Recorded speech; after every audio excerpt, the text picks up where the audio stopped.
Alhamdulillah, wassalatu wassalamu ala rasulillah wa ala alihi wa sahbihi wa man walah. Ashhadu an la ilaha illallah wa ashhadu anna Muhammadan abduhu wa rasuluh, wa ba'd. Ikhwati fid din, a'azzani wa a'azzakumullah. Kita lanjutkan pembahasan kita pada tadi malam, yaitu masih melanjutkan materi yang kemarin tentang keutamaan bertakwa kepada Allah Subhanahu wa ta'ala. Yang berikutnya kata Syekh Ibnu Utsaimin rahimahullah, annaha sababun lil qabulil amal, bahwa dengan bertakwa kepada Allah Subhanahu wa ta'ala akan menjadi penyebab amalan seseorang muslim itu diterima oleh Allah Subhanahu wa ta'ala. Sebagaimana firman-Nya dalam surat Al-Maidah di ayat ke-27, innama yataqabbalullah minal muttaqin. Sesungguhnya Allah itu menerima amalan dari orang-orang yang bertakwa.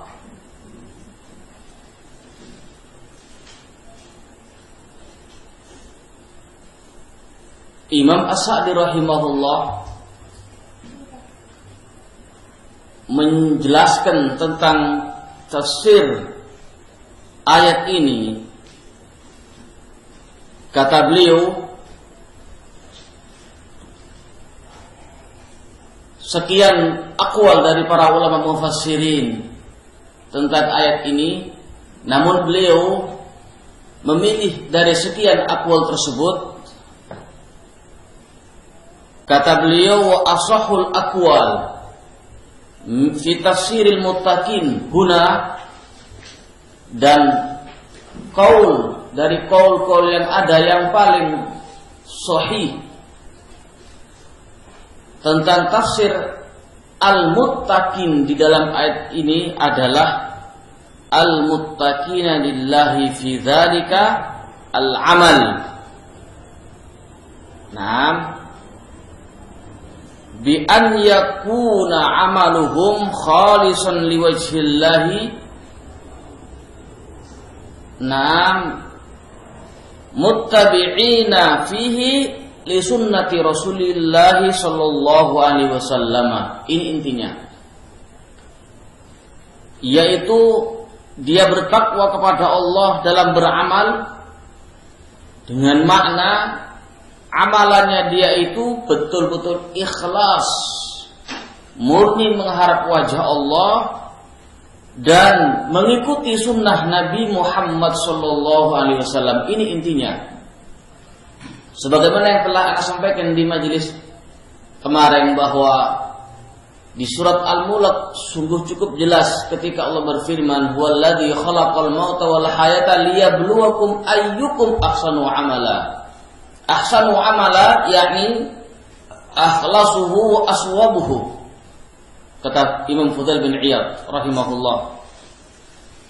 Nah, yang paling ikhlas, murni karena Allah dan benar di bawah bimbingan Rasulullah sallallahu alaihi wasallam. Ini syarat mutlak diterimanya ibadah oleh Allah Subhanahu wa taala. Yang berikutnya di antara faedah bertakwa kepada Allah tabaraka wa taala, sesungguhnya akhirat itu lebih baik daripada dunia bagi orang-orang yang bertakwa. Annal akhirata khairum minad dunya lil muttaqin. Demikian Allah sebutkan dalam surat Al-An'am di ayat ke-32, waladarul akhirah khairum lil ladzina yattaqun. Dan sungguh kampung akhirat lebih baik bagi orang-orang yang bertakwa.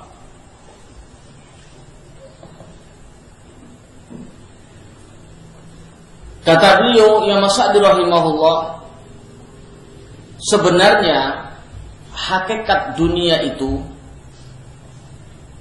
adalah kehidupan yang sifatnya itu menipu dan senda gurau, permainan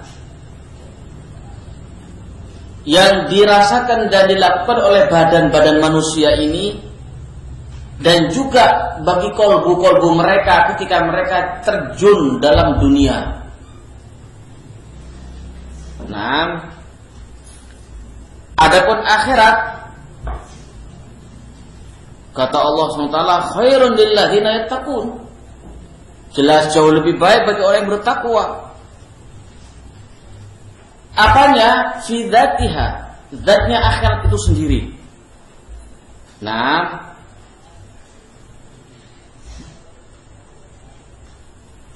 dan kenikmatan-kenikmatan yang terkandung di dalam akhirat tersebut.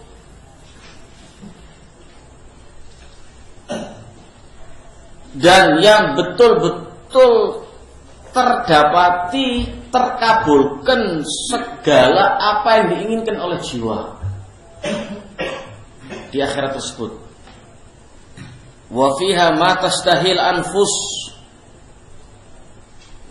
Naam, demikian pula kelezatan yang dipandang dan kenikmatan oleh mata-mata yang ada pada surga dan akhirat tersebut, min na'imil qulub,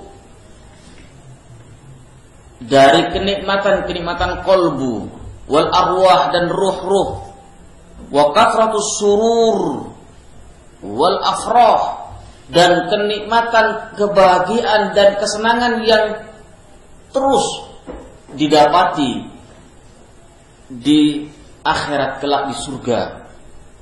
Adapun dunia, kesenangan itu menipu sifatnya. Tidak ada sebuah minuman di dunia ini yang ketika dia minum sekali tidak pernah haus selama-lamanya, tidak ada. Hanya di surga yang seperti itu. Nah, minum sekali tidak pernah haus selama-lamanya. Apalagi telaga Rasul sallallahu alaihi wasallam, di mana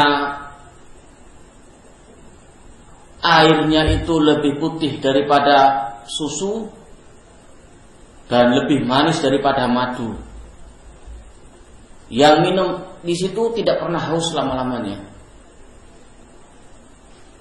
Nah, itu telaga Rasul yang Allah berikan kepada beliau sallallahu alaihi wasallam. Wadah. Nah,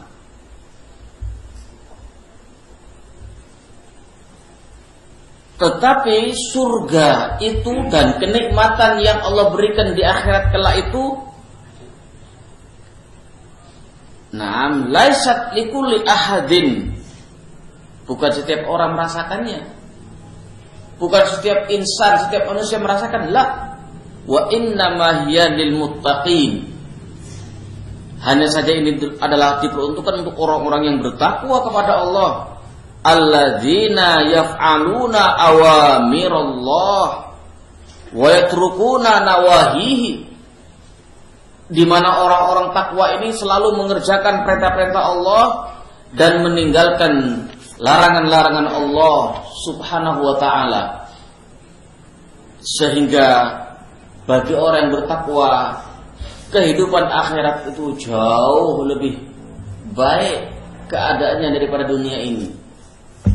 Oleh karena itu, maka jangan sampai kehidupan dunia ini menjadi penghalang bagi kita untuk bertakwa kepada Allah subhanahu wa ta'ala dan untuk selalu mengingat dan beribadah kepada Allah subhanahu wa ta'ala. Dan kita sudah diingatkan tadi, dijelaskan bahwa la tulhikum amwalukum wala auladukum an dzikrillah. Jangan sampai anak-anak kalian, harta-harta kalian itu akan melalaikan kalian untuk zikir kepada Allah subhanahu wa ta'ala. Ad-dunya mal'unun mal'unatun wa ma fiha illa dzikrullah.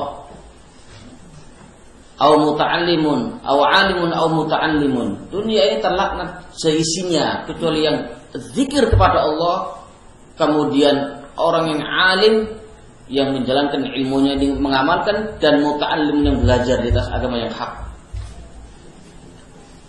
Baik. Nah, dunia ini dikelilingi oleh sesuatu. Neraka itu dikelilingi oleh sesuatu yang sesuai dengan syahwat. Sesuatu yang syahwat itu cenderung kepadanya. Hufatin nar bisyahwat. Dan iblis la'anahullah pun telah mengutus bala tentaranya untuk menggoda dan menyesatkan hamba Allah dari jalan Allah yang lurus. Ketika perbuatan atau yang dilakukan oleh tentaranya iblis ini tidak besar nilainya menurut iblis, dimarahi oleh iblis. Nah, sampai pada akhirnya berbuat sesuatu yang besar. Di antaranya adalah memisahkan antara suami dan istri. Baru dikatakan berhasil. Dan dosa-dosa besar yang lainnya yang diinginkan oleh iblis. Sementara surga Allah adalah dikelilingi oleh sesuatu yang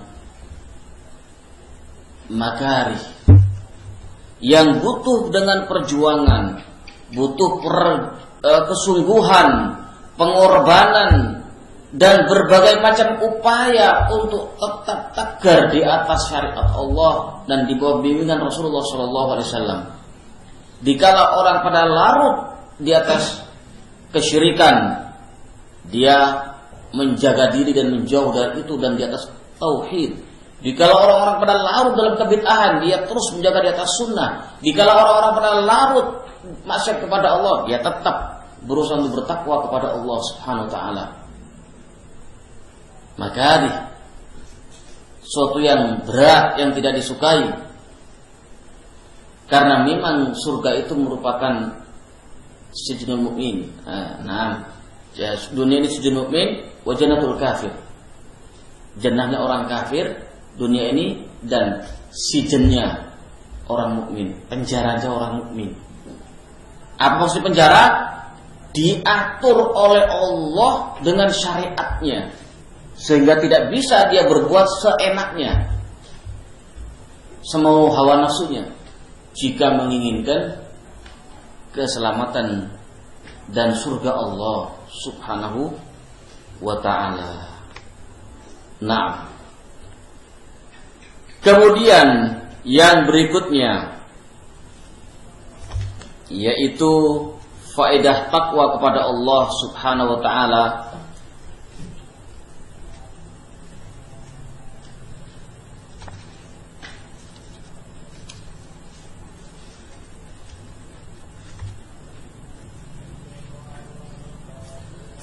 Di antara fawaid atau faedah takwa kepada Allah Subhanahu wa ta'ala, anna taqwa sababun lil basirah wal furqan bainal haq wal batil.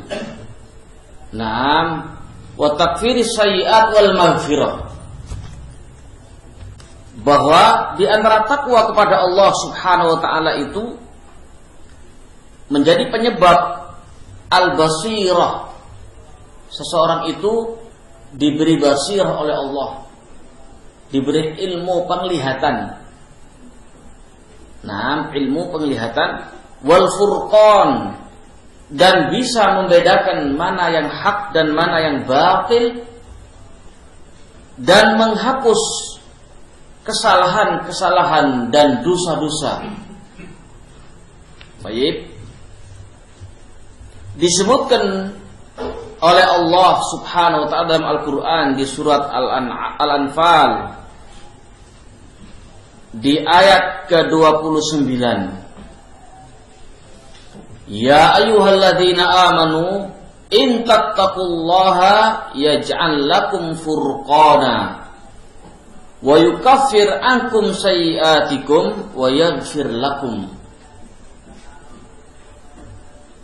Kata Allah Subhanahu wa taala, wahai orang-orang yang beriman, in tattaqullaha, jika kalian benar-benar takwa kepada Allah, niscaya Allah akan jadikan buat kalian, Allah berikan buat kalian, yaitu furqan.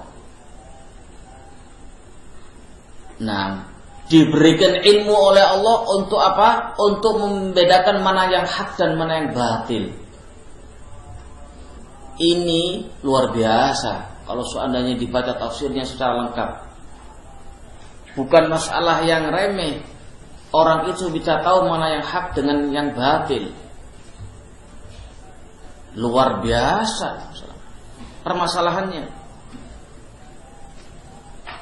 Di samping itu, takwa kepada Allah Subhanahu wa taala itu bisa penyebab juga terampuni dosa dia dan terhapusnya kesalahan dia. Nah, oleh karena itu Imam As-Sa'di rahimahullah menyebutkan dalam tafsirnya,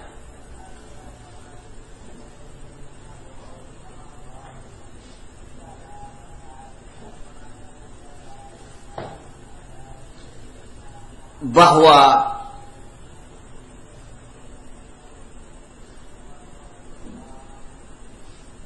mengerjakan dan melaksanakan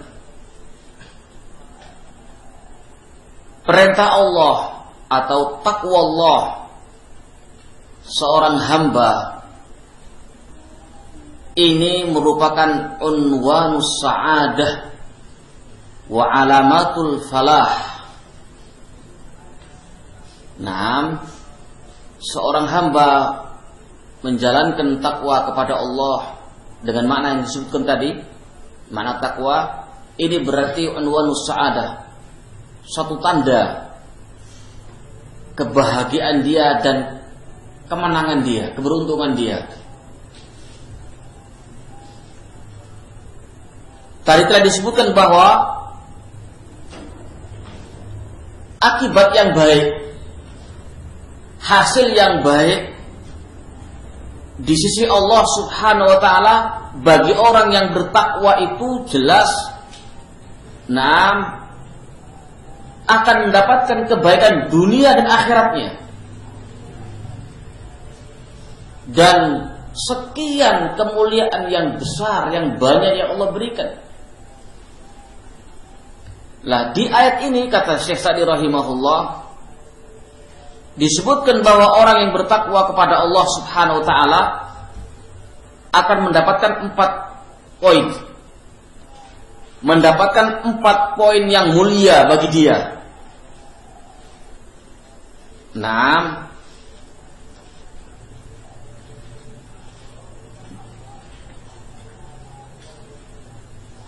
Dari 4-4-nya ini kata beliau, kullu wahidin minha khairun minad dunya wa ma fiha. Lebih baik dari dunia dan seisinya. Apa itu? Yang pertama kata beliau, al-furqan.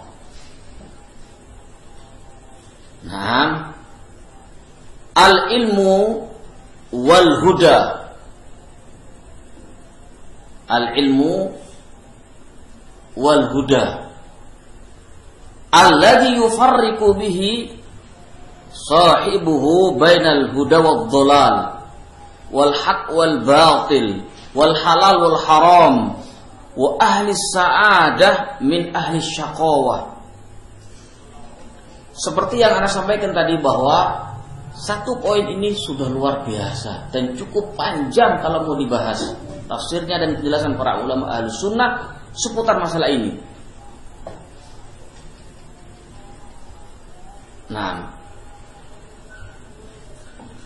Syekh Albani, bagaimana beliau rahimahullah di dalam menjelaskan aliran-aliran sesat, detail dan hati seorang thalabul ilm akan tenang mendengar penjelasan beliau. Demikian juga masyayikh yang lain, Syekh bin Baz, Syekh Muqbil, dan yang lainnya dari para masyayikh Ahlus Sunnah. Syekh Rabi dalam sebuah liqa maftuh,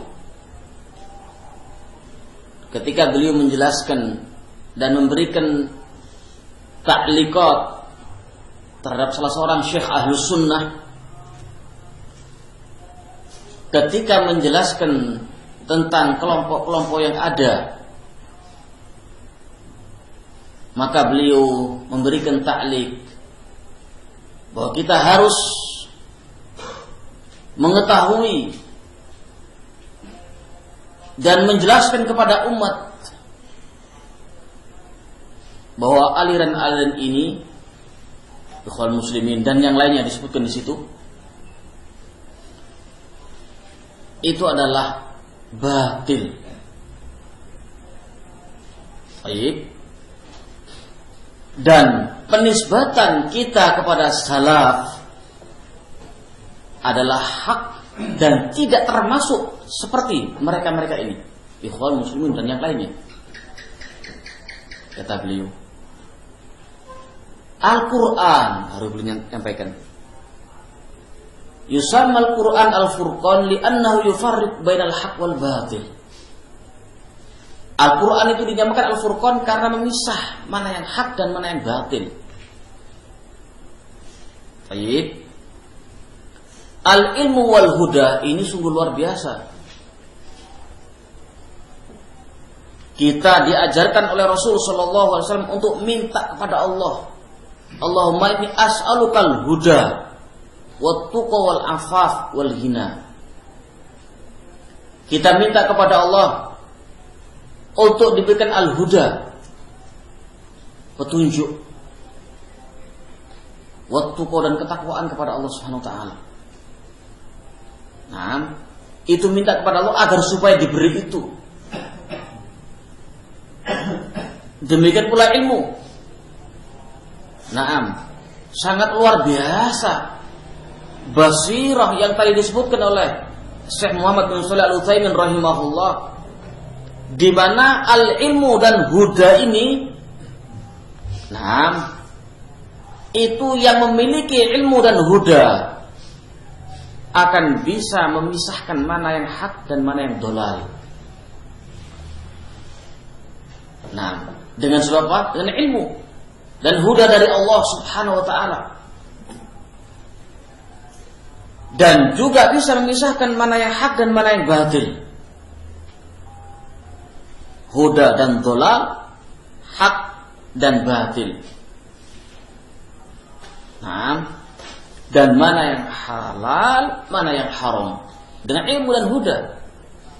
Mana ahlus sa'adah, mana ahlus saqawah, mana orang yang memang ahlus sa'adah, orang-orang yang memang bahagia dunia akhiratnya, orang-orang yang hak, dan mana ahlus saqawah. Dengan ilmu dan huda tadi. Ciri-ciri ahlus sa'adah ini, ciri-ciri ahlus saqawah ini. Dengan apa mereka para ulama ahlus sunnah yang diberi ilmu Allah dan huda itu memisahkan mana huda, mana alusa dan mana syaqawah dan ilmu. Nah, diterangkan ciri-ciri alusa ini 1, 2, 3 ayatnya ini, hadisnya ini semua lengkap. Ciri-ciri alusa syaqawah ini 1, 2. Nah, begitu. Dan As-Sa'di rahimahullah punya risalah kutip kecil tentang masalah ini, alusa ini. Nah, baik. Dan kenikmatan yang tiada tara sudah ini, al-ilmu ini, wal huda. Nah, sebagaimana tadi yang disebutkan, khairum minad dunya wa ma fiha. Dan ini yang tidak terlaknat. Wadah? Baik. Kemudian yang kedua dan yang ketiga kata beliau rahimahullah, takfirus sayyi'at wa maghfiratud dzunub. Wa kullu wahidin minhuma dakhilun fil akhar. indal itlaq wa indal istima'. Baik. Antara takfirus sayyi'at, menutup kesalahan, kalau bahasa leksikalnya, wa maghfiratud dzunub, dan diampuni dosa. Salah satu dari keduanya ini saling mengisi, saling berkaitan antara satu dengan yang lainnya, ketika berpisah atau ketika bersatu. Dalam sebuah hadis saling mengisi. Yufassaru takfiru sayyi'at na'am bidzunub. Na'am bidzunub as-saghair wal maghfirah na'am adz-dzunub bitakfiril kabair. Kata Sa'di rahimahullah, yaitu ditafsirkan takfirus sayyi'at, menghapus kejelekan-kejelekan atau dosa-dosa itu, dengan kata-kata takfir itu dengan dosa-dosa yang saghair, dosa-dosa kecil. Sedangkan maghfiratul dzunub itu ampunan dosa-dosa besar. Apakah ini tidak lebih baik dari Indonesia isinya? Ya jelas. Bagaimana nikmatnya seorang muslim hamba Allah, diampuni dosa-dosa kecilnya dan diampuni dosa-dosa besarnya. Nah, ini diraih dengan takwa Allah, dan nanti akan dijelaskan setelah ini hadisnya. Yang keempat yaitu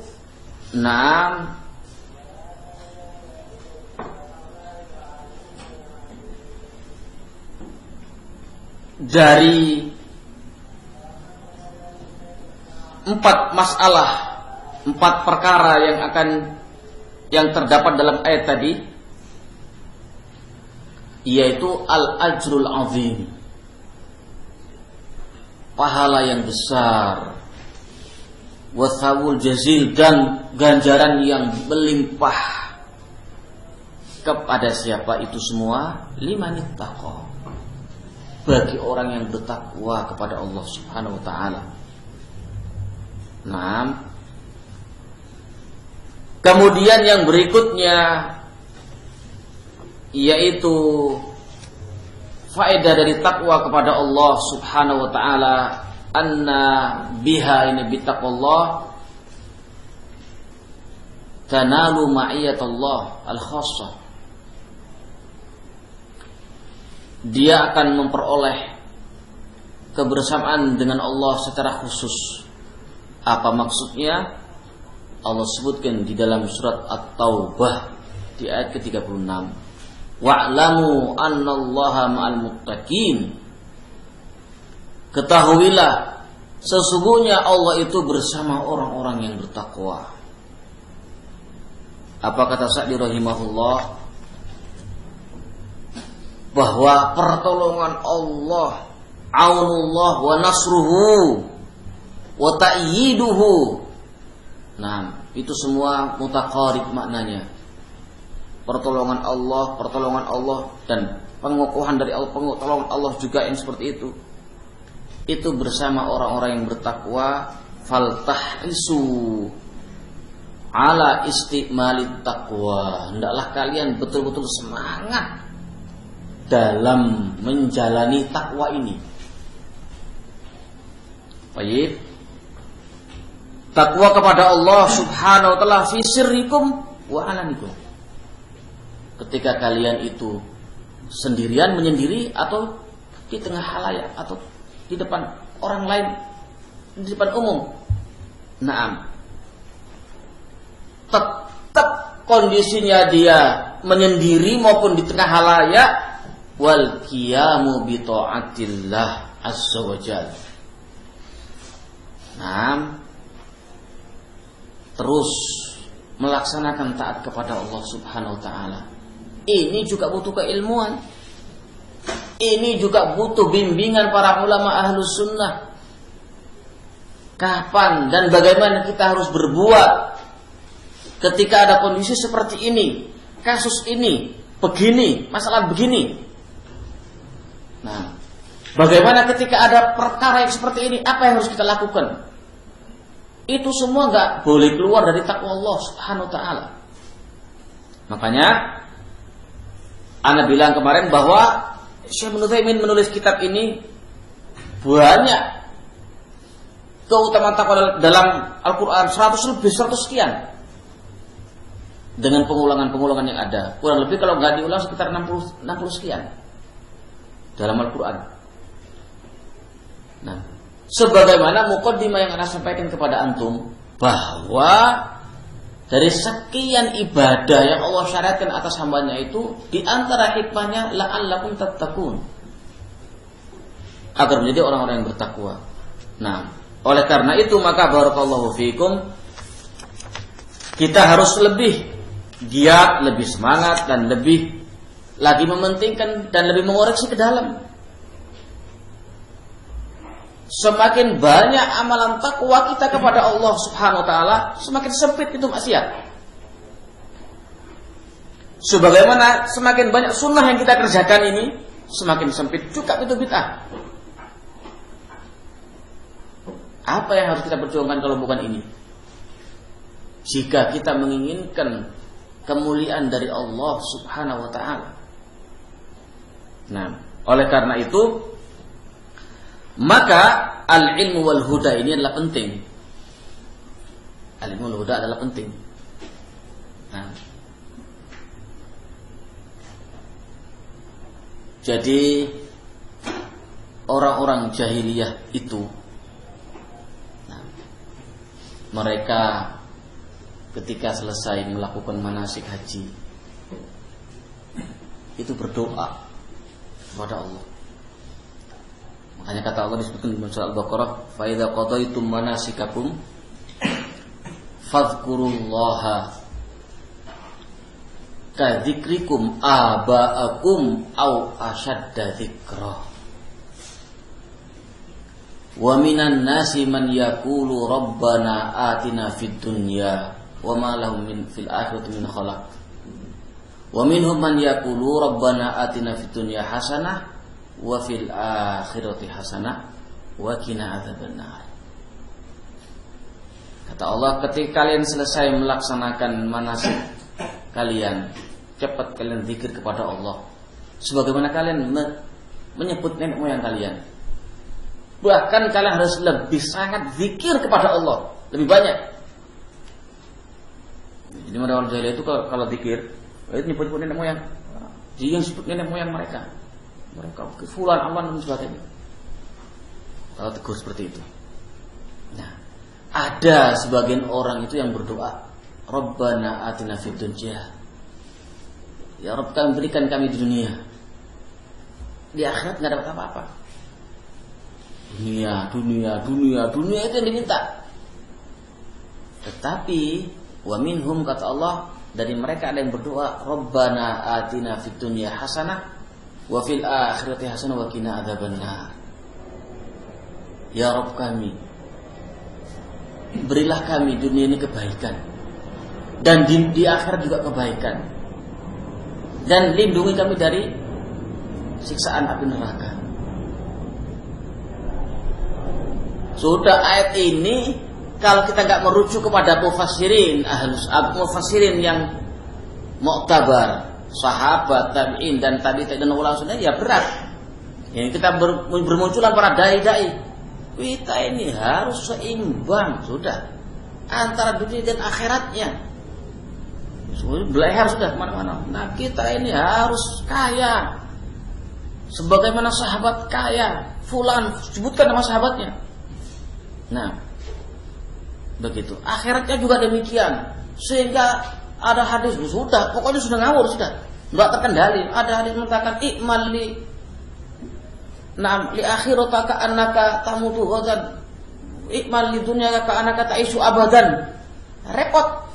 Kamu bekerja amal untuk akhirat seakan-akan mati besok, dan beramal untuk dunia seakan-akan hidup selama-lamanya. Keluar semua sudah, yang keluar semua. Ya kenapa? Karena enggak kembali kepada yang seharusnya harus kembali. Ditafsirkan sendiri ayatnya buyar. Nah begitu. Sementara dilarang menafsirkan Al-Quran dengan ro'yunya itu oleh Allah dan Rasul, dilarang. Ada sebuah hadits yang sebagian ulama menghasankan, man fassara al-Quran bi ra'yi faqad akhta wa fi riwayatin wa in asab. Barang siapa yang menafsirkan Al-Quran dengan ro'yunya, di akalnya dia, keliru dia, sekalipun benar tetap salah, karena bukan dengan ilmu. Wadah begitu. Sehingga kita sampaikan ayat ini. Coba doa itu, Rabbana atina fid dunya hasanah. Fil dunya hasanah, kekayaan. Muslim ini untuk membangun Islam pokoknya juga tersedia sendiri lagi. Sehingga dunia ekonominya kuat, akhiratnya kuat. Ya apa bisa kayak gitu. Nah, orang yang mencari ekonomi terus hidupnya seperti itu, ya porsi akhiratnya terbengkalai. Gitu. Kalau mau gitu-gituan. Nah, kembalikan tafsir itu kepada ahlinya. Rasulullah bagaimana menjelaskan, kemudian juga para sahabat tabi'in, seperti itu kan semestinya. Sehingga Rabbana atina fid dunya hasanah, ya Allah ya Rabb kami, beri kami di dunia ini kebaikan. Kebaikan secara umum, nah rezeki yang halal dan yang lainnya. Di antaranya adalah ilmu yang bermanfaat. Nah, begitu. Ilmu yang bermanfaat itu fid dunya hasanah, al-ilmu nafi. Dan amalan soleh itu fid dunya hasanah. Masya Allah, dapat ilmu yang bermanfaat, amalan soleh luar biasa. Wa fil akhirati hasanah, itu ampunan dan surga. Ya, segala-galanya sudah. Nah, wa qina adzabannar, dan jauhkan kami ya Allah, lindungi kami dari azab neraka. Ini yang kita minta kepada Allah Subhanahu wa taala. Ya, barakallahu fikum. Jadi perlunya kita saling tawasi bil haq was sabr di sini, saling mengingatkan di antara kita. Dan perlunya kita juga menjauh dari akhlak-akhlak yang telah kita jelaskan tadi sore dan juga tadi pagi beberapa poin, dan kemarin juga demikian, agar kita ini termasuk hamba Allah yang mulia dan mendapatkan surga dan ridhonya. Itu sudah, intinya itu. Nah, barakallahu fiik. Oleh karena itu maka nasihat dari Rasulullah SAW dalam sebuah hadis yang sebagian ulama menghasankan hadis ini, yaitu yang diriwayatkan Imam Tirmidzi, dari Abu Dzar Jundub ibn Junadah dan Abu Abdurrahman Mu'adz bin Jabal radhiyallahu anhuma, anna Rasulullah sallallahu alaihi wasallam qala ittaqillaha haitsu ma kunta wa atbi'is sayyi'atal hasanata tamhuha wa khaliqin nasa bi khuluqin hasanin. Adalah engkau takwa kepada Allah dimanapun engkau berada, dan ketika kamu jatuh pada kejelekan segera diikuti dengan kebaikan, karena kebaikan itu akan menghapus kejelekan tersebut, dan berakhlaklah kalian dengan yang lain dengan akhlak yang mulia. Nah, kata Syekh Utsaimin rahimahullah, beliau jelaskan tentang faedah dari hadis ini, bagaimana Rasulullah SAW hirasnya, semangatnya untuk memberikan arahan kepada umatnya itu, yang arahan itu lima fihi al khair was sholah, yang terkandung dalamnya kebaikan dan sholah. Di antaranya apa? Wujub taqwallah, wajib takwa kepada Allah Azza wa Jalla fi ayyi makan dimanapun dia berada. Di antaranya tentunya wajib takwa kepada Allah fi sirri wal an, ketika dia menyendiri maupun ketika di depan khalayak. Demikian pula barakallahu fik, ketakwaan ini adalah perkara yang memang usul inti dari kebahagiaan dunia dan akhirat seseorang. Wallahu a'lam. Mungkin itu yang dapat kita sampaikan pada malam ini. Mudah-mudahan kita mendapatkan hikmah dan ilmu yang bermanfaat untuk diamalkan dan diikhlaskan kepada Allah Subhanahu wa taala. Itu yang dapat kami sampaikan. Subhanakallahumma wa bihamdika asyhadu an la ilaha illa anta astaghfiruka wa atubu ilaik. Assalamualaikum warahmatullahi wabarakatuh.